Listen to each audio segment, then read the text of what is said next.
Hey Jesse, okay, so it is finally evaluation day. I've been just terribly, terribly sick and I haven't even really been able to speak. So I only just started mending enough that I could get this done. December 1982, 6309. Look at the brightness and the movement, huh? Look at the cleanliness of this 6309. Isn't that pretty? Okay, let's talk the numbers. It's a little hacky. It's out of adjustment and it's losing time. And it's a little messy, but it's not terrible. It's low. It needs service. This was definitely a working watch. It had what I would say was a short, hard, intense working life in salt water. You said the watch came from Puerto Rico, and it shows that. But it wasn't. It just had a hard working life. But it wasn't ever really abused. I don't think it got used a lot. It was just in water, and then it wasn't rinsed off. I mean, you're supposed to.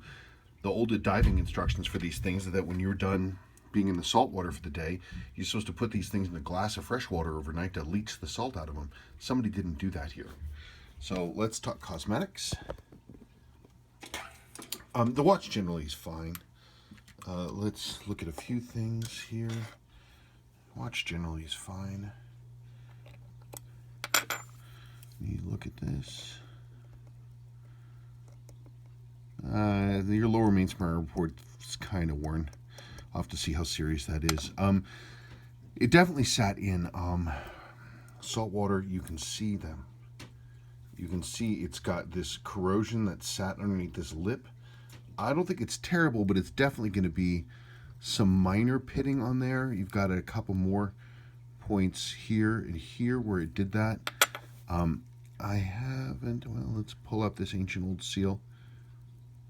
No, your sealing face is fine. Your sealing face is fine. I'm not actually going to try to put that back in right now. It's flat as a board, ancient old seal. Hang on just one second. The case looks beautiful. And of course, the dial is just magnificent. I mean, look at that. Look at the dial. Totally unfaded. Water never got in. It tried. Boy, did it try. But never got in. Beautiful dial. Really beautiful dial. Really, really, really nice. With more higher standing, prouder loom than I normally see. Normally these later non-Suis have flatter loom. That's really pretty. And of course your rotating ring is very good too. I mean, so this is going to be a great watch when we're done. Now, the problem here is that the salt water did a number on this. It got into and underneath this crystal ring, and it actually snapped it. It's in half. It's broken right here, which is why this is not holding. This part is bad. So we're going to need a new one of those. There are aftermarket ones, but they suck. They're not right on the inside lip, and you can't use the correct crystal with them. So we're going to have to use original, which makes it a little bit more money, but it's what we have to do. And this watch deserves it. This is a nice watch. There's your old seal. That thing's also junk.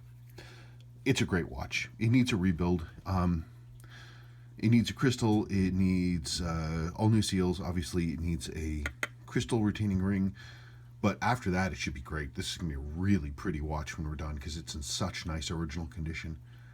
Yeah, I mean, look at the case condition.